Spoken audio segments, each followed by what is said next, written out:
So welcome back to our tutorial where we're building a podcast player using AGGrid and React. And in this episode, we are going to build a dropdown that has some of our favorite podcasts. We're going to add some filtering so that we can see information at a glance. And this will also search through the description. And we're going to add some pagination and just some general tidying up. Okay, so let's take stock. Where are we? So we've built a basic podcast player. It takes an RSS feed. We click a load feed button and it renders the XML RSS feed after parsing it into the grid with a custom cell renderer that displays the audio controls so that we can play the podcast.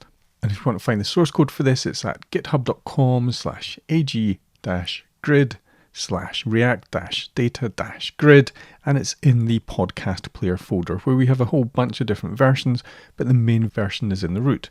And if you check out the project in any of the version folders, you can do npm install followed by npm start, and it will start up the application. And that's what we're doing here. So the first thing that we want to do is add some searching and filtering. Now in the associated blog post with this video, I go through the design process of attempting to figure out how I'm going to do this. So the first thing that we can try, and one of the easiest things to introduce in here, is to add a filter on the title itself. So in the column definition for the episode title, I can simply add filter, and I'll use one of the built-in AGGrid filters, AGGrid text filter. Then when I save that, the grid will refresh and we will automatically have the ability to search in here. Now that's nice and simple. It's using the data that is displayed on the grid, and we've introduced a search capability into our podcast in one line of code. Now we already have the ability to sort on the date, but I think it would be useful to add a filter on there as well so we can see episodes between a different range. And again, that's very easy to do with AGGrid. I simply come into the date column and add a filter. And this time I'll use the built-in date filter from AGGrid. AG date column filter, save that. The app should refresh, and now we should have the ability to filter on published.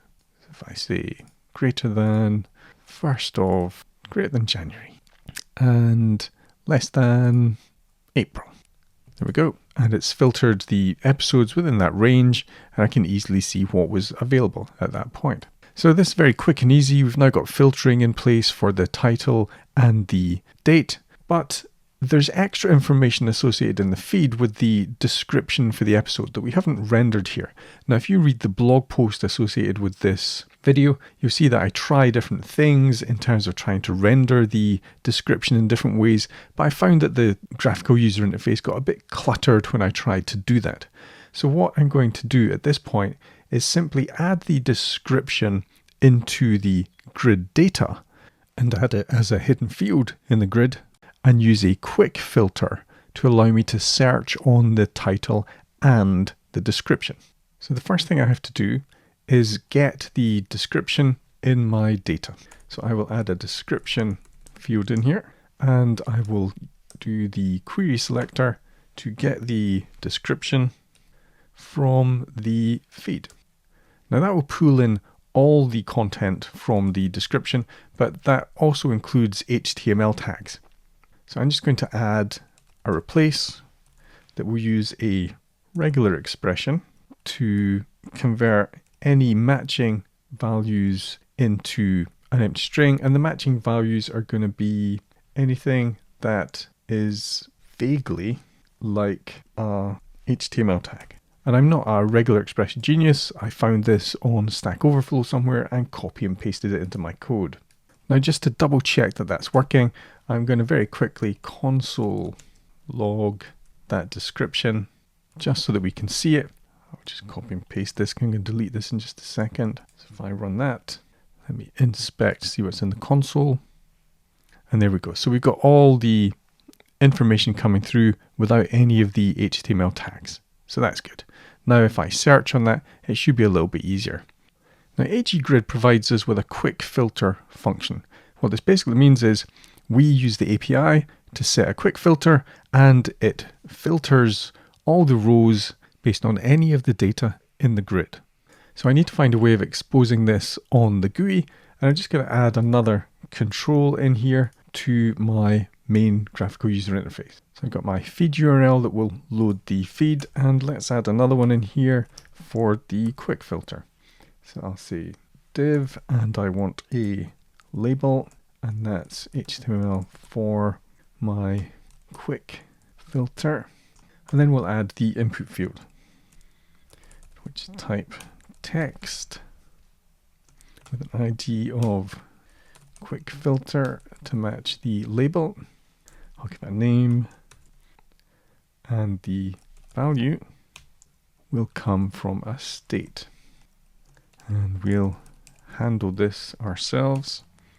So handle filter change.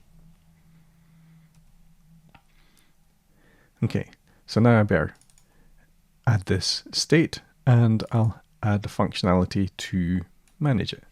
So let's add the state const, and the state is the quick filter. So we'll need to set quick filter, and initially that will be empty string because we're not filtering it. And then I'll write a handle filter change function, which will simply set the quick filter to be the value of the target element.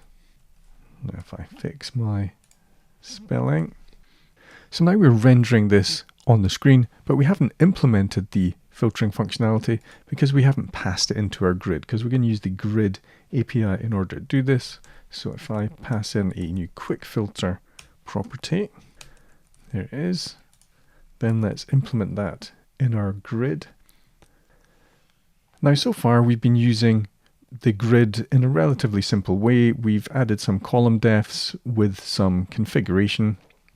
We've fetched data in and added that into our grid, but we need to start using the API. So the first thing I will have to do is to add a state variable to let me use the API. So I'm going to say const grid API, and then I'll set the grid API. Use state nothing. Let's add some semicolons.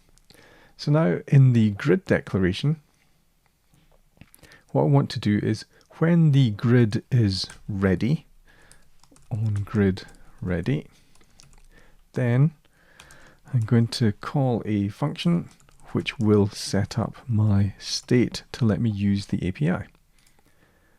And my onGridReady function will take some params that the grid is going to give me, one of which is going to be the API, and I will set grid API to be params.api. Now there are two main APIs that are provided by AGGrid, which is the grid API and the column API, but at this point we're using the grid API, and you can find all the information you need in the documentation. So the next thing is, having set all this up, we will need to set up an effect such that when the quick filter changes, or the grid API props.quickFilter, then we will apply the quick filter using the grid API. So if the grid API has been set, then we will use the grid API to set the quick filter from the props. If I save that, hopefully I haven't introduced any issues. We'll find out very quickly. There we go, there's my error. So now we have a quick filter, but if I search for testing, I can see that it's filtering on the title, but I know that there are more matches for testing in the description. So why is it not matching the description yet? Because we haven't added the description into the column definitions. And so I'm going to add this in as field description, but I don't really want to render that on screen because it'll get a bit cluttered. So I'm going to make this hidden. So now I know the description is there and searchable, but not visible. And we have a bigger match for the term testing, even though it's not displayed in the title. So now I know it's searching the description as well. So we have a much richer way of working through the podcast episodes without cluttering up the graphical user interface. So now that we have so many episodes in here and we've filtered it, I think it would be useful to know how many episodes there are and have some sort of pagination. And the easiest way to do that with a grid is to come down into the grid properties and add pagination as a configuration. This is all we'll have to do. Then I can see, if I refresh this, that I have 156 episodes spread across 2 pages. So if I type in testing, there are 20 episodes that cover the concept of testing. Now we can see that we've added the pagination, but the page size by default can be quite high. I think by default it's 100. So what I'm going to do is set the pagination. So pagination page size, and I'll set that to 10. That seems reasonable. Yep, and I think if the titles were all there, then the episode audio would fit in perfectly. So 10 seems good.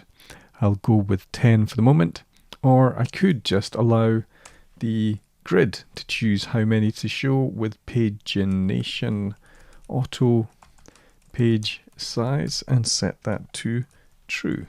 And the grid has chosen 9. So let's let the grid decide what it thinks it can fit in best into the area, and we'll go with that. So I'll go with pagination auto page size and let the grid make the decision about how big the number of rows in the page should be. Now again, I've only added a few extra properties to the data grid here, but we've immediately made the application more usable with kind of minimal development effort.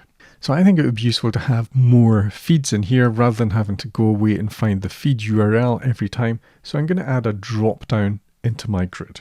And to do that, I'm going to need to change my feed from an uncontrolled component to a controlled component. So at the moment, you can see that our quick filter is a controlled component. I'm putting it in a state, and I've got a function to handle the change events. With my feed URL, currently this is using the default value, so it's being managed by the DOM. If I was setting the value, I would have to manage this myself, and it's getting to the point now where I'm going to want to add a drop down, which is going to set the value of the feed so that the user can set the load feed, and to do that I'm going to have to bring that under my control. So let's start doing that first. So I will add a new state in here for const, and this will be the input feed URL to set the input feed URL. And so I'll set the default to be our current feed and try and make everything as backwards compatible for the user, although there's no user, as possible. So now I've set the state. No change yet because the state's not being used. Let's fix that. There we go. So now, rather than using the default value, which is what makes this unmanaged, we'll make this use value, and we'll make it use the input feed URL. So now I have a feed URL that I can't change because I haven't put in any of the onChange event handling. So now let's add that. So onChange, and I'll just do this inline for the moment. So I'll say event, then set input feed URL for the event target value. Save that. Now I should be able to edit this, which I can. Now if I load the feed, this won't work because the feed doesn't exist, but at least we are having this under our control now, which will allow me now to add a drop down that can also change the feed URL. So I'd like to have an easy to maintain approach for these URLs. So initially I'll create a state for this. So const feed URLs with a set feed URLs, and that will use state to set up an array of objects, and we'll have a name for the podcast name. So web rush, because that's what we've currently got, and the URL, which will be the feed URL. And because we're going to set up a select, let's add another one. So let's add in the evil tester show, and that URL is https feed.pod.co/the evil tester show. All right, I should really have done it this way. Check the feed's correct. There we go. Feed's correct. Now we've got the value in here. So all that remains now is to add a select into our code. So I'll add this at top with a div wrapper, and I'll start with the label, which is the HTML for podcasts. And I will have this say choose a podcast. And this is a select with the name podcasts ID podcasts. So that will match the label, and we'll set this with the value coming from the state input feed URL. And we'll have let's keep this consistent, /select. So I want to have an on change event in here, on change. So we've got the event coming in, and I'll want to set the input feed URL to the event.target value. Let's fix the typo. There we go. Then inside the select, I will want to take all the feed URLs, map over them. And so for each feed object that's in there, I will want to create an option with the value of the feed URL. And because we're using React, we need to set up the key, which will be the feed URL. And inside here, I want to render the feed name. Close the option. Let's format this a little bit. And that's our map. Close that, select. All right, let's save this and see what happens. So now we've got a podcast, which is changing the URLs, which is good. And then if I load feed, it will load in the feed for each of the podcasts. And we can edit the feed and add in our custom feeds if we want to. Good. So let me just add in a few more feeds so that you've got some good podcasts to listen to if you choose to. So we add in the changelog, the JS party, and founders talk. So by putting them in an array in state, this just makes it a lot easier to manage. And it also means that if I want to later on, I can add a button to save any feeds that we add into local storage, and then use local storage to populate the state, and everything just becomes a lot easier to maintain that way. And now we have a relatively functional podcast player. We have a list of podcasts, we can change the URLs, we can filter to search on the title and the description. We've got Pagination, which will show us how many episodes there are even after we filter. So we've got 2 episodes on testing there. And we haven't created a lot of code to do this. Much of the work has been passed over to AG Grid through the various properties on the grid itself for pagination, setting up the data. And we've used the API once in order to implement quick filter. We have added code to parse an RSS feed. Now really I should have this in a separate function or object to delegate it off, then make that easier to test. But I'm just adding this into the use effect on the podcast grid so that when we add an RSS feed, we'll do it there. If I was expanding this app into something else, I would move this into a new module or class or function.